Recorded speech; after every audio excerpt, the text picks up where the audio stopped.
8 फेरों का 8वां वचन। स्वाति ने इसी साल शहर के कॉलेज से पढ़ाई पूरी की है और अब उसके लिए जगह जगह से रिश्ते आने लगे हैं। स्वाति से ज़्यादा उसके रिश्तेदारों को उसकी शादी की चिंता है, इसीलिए जो भी स्वाति के घर आता वो किसी नए लड़के की खबर ज़रूर ले आता। अरे दीदी, ये फोटो देख के बताओ कैसा है। राहुल नाम है लड़के का, मेरी सहेली की बहन का बेटा है। अपनी स्वाति के साथ एकदम प्यारी जोड़ी लगेगी इसकी। जरा दिखाना, फोटो तो बढ़िया लग रहा है। कोई गलत आदत वादत तो नहीं है ना इसे? और कमाता कितना है? अरे कोई गलत आदत नहीं है दीदी, आप कहो तो एक मीटिंग करवा देती हूँ, फिर सब कुछ फाइनल कर लेना। हाँ, ये सही कह रही हो तुम। संडे को स्वाति के पापा भी घर पे ही रहेंगे। बुआ फिर वहां से चली जाती है और रात को स्वाति की माँ उससे कहती है, स्वाति बेटा, आज कमला बुआ ने एक लड़के की फोटो दिखाई है। संडे को वो लोग मिलने आ रहे हैं, तैयार हो ना तुम बेटा?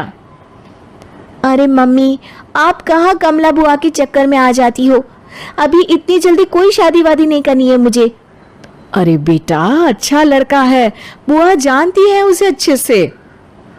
हाँ स्वाति बेटा, एक बार मिल तो लो, बाद में देखेंगे आगे क्या करना है। वैसे तो कमला रिश्ता लाई है तो मना करने का तो कोई सवाल ही नहीं उठता। संडे की सुबह होती है और कमला बुआ राहुल और उसके मम्मी पापा को लेकर स्वाति के घर आती है। अरे आइए आइए भाभी, इसे अपना ही घर समझिए, इनसे मिलिए। ये मेरे भैया और ये मेरी भाभी हैं। नमस्ते भाभी जी, ये है हमारा लड़का राहुल, सरकारी नौकरी की तैयारी कर रहा है ये।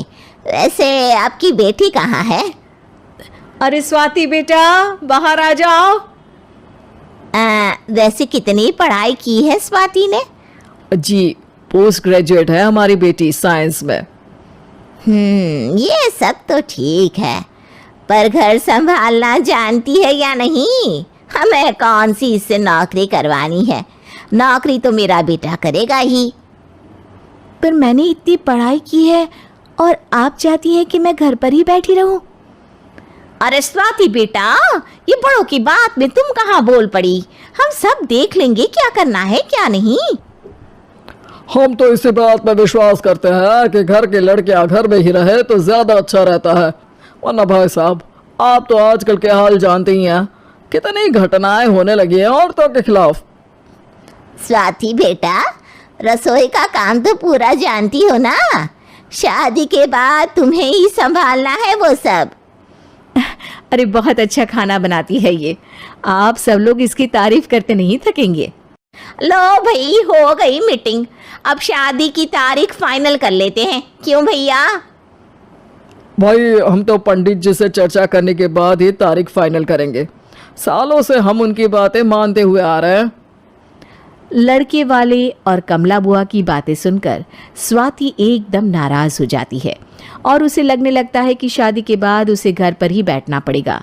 लेकिन घर वालों के आगे उसकी एक नहीं चलती और उसे शादी के लिए हाँ कहना पड़ता है। शादी का दिन आ जाता है और सब मंडप में जमा होते हैं। अब फेरों का समय हो गया है, अब कन्या अपने वर से 7 वचन मांगेगी। आप किसी धार्मिक आयोजन में जाए तो मुझे भी ले जाएंगे। आप मेरे माता पिता का भी बराबरी से सम्मान करेंगे, हमेशा मेरा साथ निभाएंगे। आपको दोनों परिवार की जिम्मेदारियां बखूबी निभानी होगी। हर ज़रूरी बात में मेरी भी राय लेंगे। आप सभी गलत आदतों से दूर रहेंगे। आप मेरे अलावा किसी और औरत से कोई गलत संबंध नहीं बांधेंगे। ये 7 वचन पूरे हुए, वर क्या तुम्हें ये सारे वचन मंजूर है? जी हाँ पंडित जी, मैं सारे वचन अच्छी तरीके से निभाऊंगा। अरे वाह वाह, बढ़िया तरीके से सब काम संपन्न हो गया। तो इसी के साथ विवाह संपन्न हुआ और आज से ये दोनों पति पत्नी हुए। 1 मिनट पंडित जी, अभी एक वचन लेना बाकी है। अब कौन सा वचन है बेटा? मैं अब हमेशा के लिए किसी दूसरे घर में जाने वाली हूँ, तो पति के अलावा मैं अपने सास ससुर से भी एक वचन लेना चाहूँगी। अब कहो बेटी। मैं ये चाहती हूँ कि मुझ पर किसी बात की कोई पाबंदी नहीं लगाई जाएगी।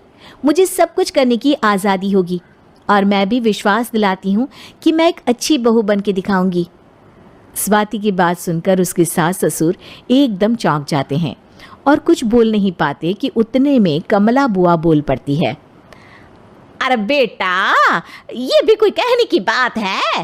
रानी बन के रहोगी तुम तो। वचन देने से पहले सोच लीजिए, क्योंकि शास्त्रों में वचन ना निभाने वालों के लिए नरक से भी बदतर सजा लिखी है। स्वाति की चालाकी से वहां मौजूद सब लोग प्रभावित हो जाते हैं और लोगों में बदनामी ना हो जाए, इस कारण स्वाति के सास ससुर को उसे वचन देना पड़ता है। और कैसी अपशकुन वाली बातें कर रहे हैं आप पंडित जी? हमें मंजूर है बेटा तुम्हारी शर्त। स्वाति अपनी समझदारी से अपनी बात अपने ससुराल वालों से मनवा लेती है और खुशी खुशी राहुल से शादी कर लेती है। अब से हर शादी में मैं खुद 8 वचन दिलवाऊंगा। ओम मंगलम मंगलम मंगलम।